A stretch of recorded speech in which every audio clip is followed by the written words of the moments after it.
আসসালামু আলাইকুম everyone, welcome to our Acadexy SHN learning platform. আজকে পদার্থবিজ্ঞানের গতিশক্তির সূত্রর ব্যবহার দেখাবো।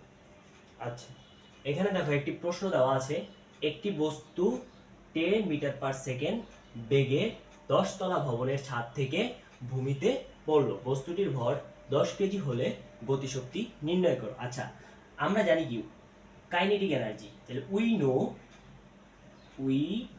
No EK kinetic energy, EK equal half M V square. আচ্ছা, এখানে আমার এই প্রশ্নে কি কি মান দেওয়া আছে এম ভি, এগুলো আমি ডান পাশে লিখব। এখানে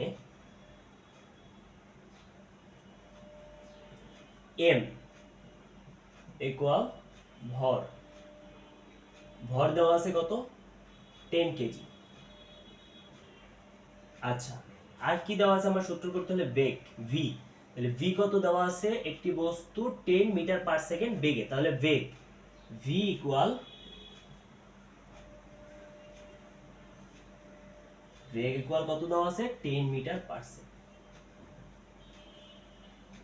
আচ্ছা, এখন আমি ওই মানগুলো সূত্রতে বসাবো। Implies that EK equal half, আচ্ছা ভর এম হচ্ছে 10 ইকুয়াল ইনটু বেগ কত, বেগ হচ্ছে 10 মিটার, তাহলে 10 bracket whole square.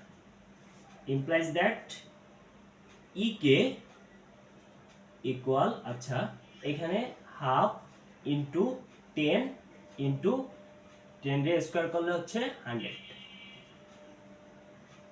implies that EK equal, এখন দেখো এখানে কাটাকাটি যায় 10 2 5, আচ্ছা তাহলে এখানে 5 into 100 implies that EK equal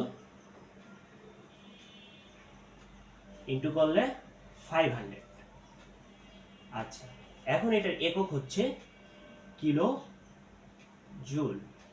সুতরাং গতিশক্তি